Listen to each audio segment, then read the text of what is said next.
आपके अगले international trip के खर्चों को थोड़ा कम करने के लिए कौन सा फॉरेक्स कार्ड आपको यूज़ करना चाहिए उसके बारे में बात करते हैं इस वीडियो में।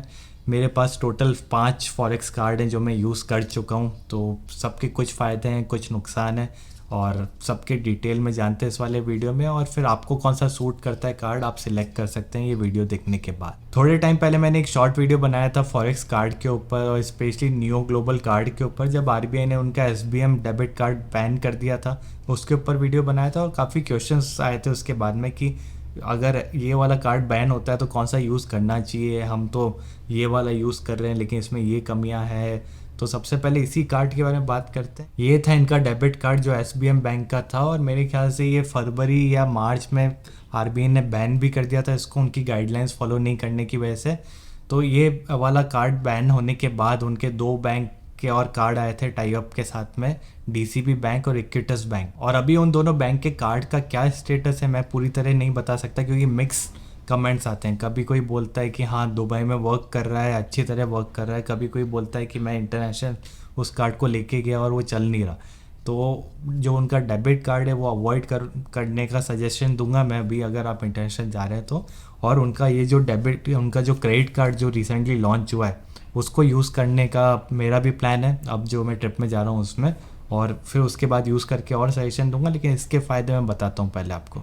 नियो क्रेडिट कार्ड को पूरी तरह हैंडल कर सकते हैं नियो ग्लोबल ऐप से, जिसका यूज़र इंटरफेस काफ़ी सिंपल है। इस क्रेडिट कार्ड को एक्टिवेट कराने के लिए आपको एक एफडी क्रिएट करनी पड़ती है मिनिमम 5000 से, जिसका टेन्योर होता है 1 ईयर और जिस पे आपको इंटरेस्ट भी मिलता है अराउंड 7%। अब इस क्रेडिट कार्ड की स्पेंडिंग डिपेंड करता है कितने का आप एफडी कराते हैं। अगर आप 5000 का एफडी कराते हैं तो आप 5000 तक का उसको यूटिलाइज कर सकते हैं। लेकिन जब पे करने की बात आती है तो वो नॉर्मल क्रेडिट कार्ड की तरह आपको इसको पे करना पड़ता है। 45 डेज का पीरियड मिलता है आपको पे करने का और उस एफडी को फिर आप यूटिलाइज नहीं कर सकते इसके पेमेंट के लिए। वो एफडी आपकी फिक्स है 1 साल तक, उसको आप टच नहीं कर सकते। और फॉरेन ट्रैवल करते हुए अगर आपको लगता है कि ये लिमिट कम है 5000 मुझे बढ़ानी है तो आप उसी टाइम अमाउंट ट्रांसफ़र कर सकते हैं, एक और एफडी क्रिएट कर सकते हैं और फिर आपकी क्रेडिट लिमिट बढ़ जाती है। अगर 10,000 आप और ट्रांसफ़र करते हैं तो आपकी टोटल क्रेडिट लिमिट 15,000 हो जाती है। तो वो 15,000 आप यूटिलाइज कर सकते हैं फॉरेन ट्रांजेक्शन्स के लिए। इसके अलावा इस ऐप में आप करेंसी कन्वर्जन देख सकते हैं कि क्या रेट है यूरो की, डॉलर की। अगर आप उसको आज यूटिलाइज करते हैं, आज ट्रांजेक्शन करना चाहते हैं तो कितना डिडक्ट होएगा। ऐप से ही आप एटीएम लोकेट कर सकते हैं, जो भी आप एरिया में हो आपकी लोकेशन देख के वो एटीएम बता देगा नियरेस्ट। अगर आपको वैट रिफंड लेना है आपके खर्चों का तो उसके लिए भी इसमें सारी इन्फॉर्मेशन मिल जाएगी जो आप जिस कंट्री में उससे रिलेटेड। और फाइनली सबसे बड़ा फ़ायदा इसका ये है कि आपको लाउंज एक्सेस देता है। काफ़ी लोग ये कार्ड सिर्फ लाउंज एक्सेस के लिए भी लेते हैं, लेकिन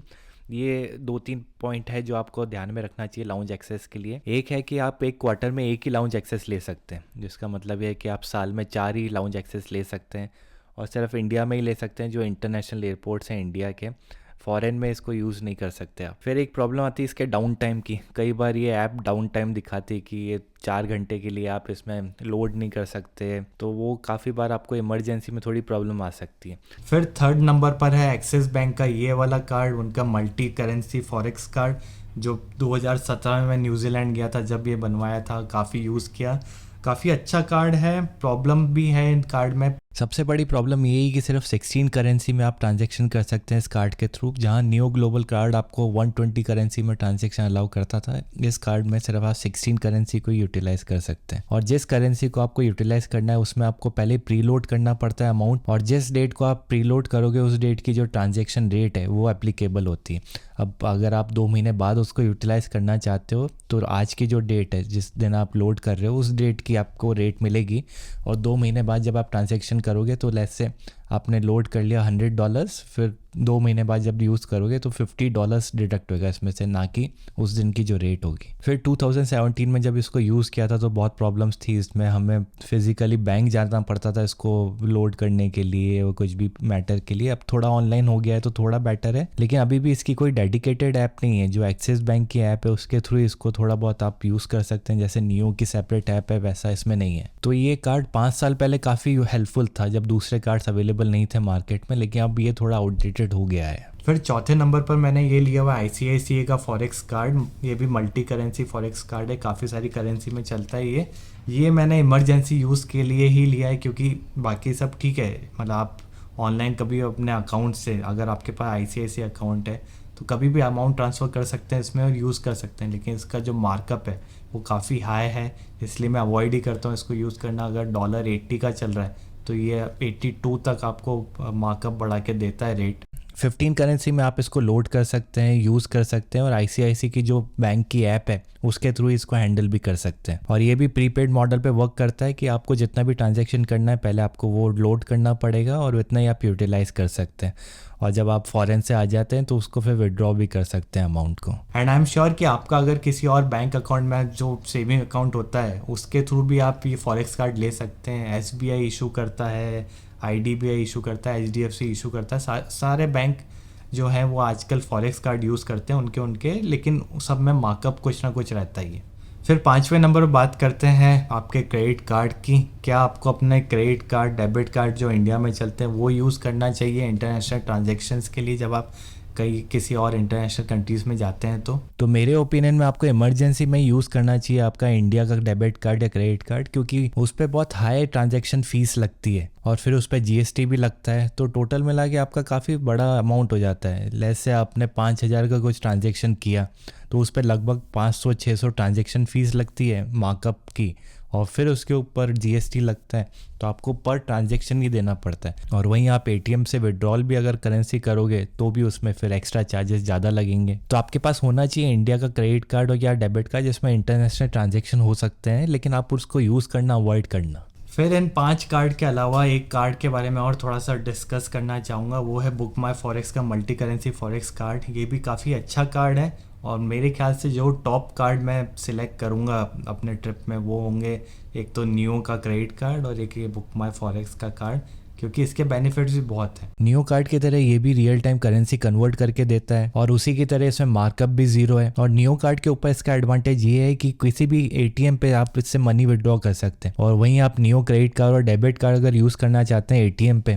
तो काफ़ी ATMs उसको रिजेक्ट करते हैं। ये काफ़ी लोगों ने फेस भी किया है। बहुत ही कम ATMs है जिनसे उनका टाई अप है, तो जब आपको कैश विड्रॉ करना होता है फॉरेन कंट्री में तो कई बार आप अटक जाते हैं नियो कार्ड के साथ में। और वहीं अगर आपके पास बुक माई फॉरेक्स कार्ड है तो लगभग 90% ATMs उसको एक्सेप्ट करते हैं और विड्रॉ करना काफ़ी इजी हो जाता है। लेकिन सबसे बड़ा डिसएडवांटेज बुक माई फॉरेक्स कार्ड का ये है कि जब आपको इसमें रीलोड करना पड़ता है तो आप कुछ ऑनलाइन कर ही नहीं सकते इसमें रीलोड, जैसा न्यू ऐप के थ्रू कर सकते थे या बाकी बैंक में। इसमें आपको रिक्वेस्ट रेज करनी पड़ती है बुक माई फॉरेक्स को, फिर वो 12 से 24 घंटे लेते हैं। अगर नेशनल हॉलीडे है तो उस दिन नहीं हो सकता रीलोड। अगर आपको इमरजेंसी में लोड करना है तो ये ऑप्शन है ही नहीं आपके पास, आपको रिक्वेस्ट रेज करनी है, फिर वो आपको लिंक सेंड करते हैं पेमेंट के लिए, फिर आप रीलोड करते हो। तो इट टेक्स एक दिन आप एक्स्ट्रा आप मान के चलो कि उसको रीलोड करने में लगेगा। तो या तो आप इसमें ऑलरेडी रीलोड करके अमाउंट ही जाएं फॉरेन कंट्रीज़, या फिर इमरजेंसी के केस में इसको यूज़ नहीं कर पाएंगे, ये सोच के ही चलो। तो ये सारे फ़ायदे और नुकसान थे इन सारे फॉरेक्स कार्ड के लिए। इसके अलावा ये भी क्वेश्चन आता है कि हम फॉरेक्स करेंसी लेके जाएँ क्या? तो मेरा यही बोलना होगा कि कोई ज़रूरत नहीं है आजकल फॉरेक्स करेंसी ले जाने की। अगर आपको फिर भी ले जाना है तो थोड़ा बहुत 200-300 यूरो या ऐसा थोड़ा बहुत ले जा सकते हैं, क्योंकि ये सब कार्ड जैसे बताया ATM में भी यूज़ होते हैं, थोड़ा बहुत चार्ज लगता है, लेकिन आप वहाँ पे जिस भी कंट्री में जा रहे हो अगर आपको चाहिए कि थोड़ा बहुत कैश भी होना चाहिए तो वहीं एयरपोर्ट पे जिसकी कमीशन सबसे कम हो वो वाले ATM में ये कार्ड इंसर्ट करके और फिर आप अपना कैश निकलवा सकते हैं, तो वो इशू नहीं है। बाकी इनमें से आप कौन सा कार्ड सिलेक्ट करते हैं ज़रूर बताना। अगर आपके कुछ पास में कोई कार्ड यूज़ किया है, इनसे बेटर कोई कार्ड है जो मुझे नहीं पता, वो भी ज़रूर बताना कमेंट बॉक्स में। फिर मिलते हैं बहुत जल्दी अगले वीडियो में।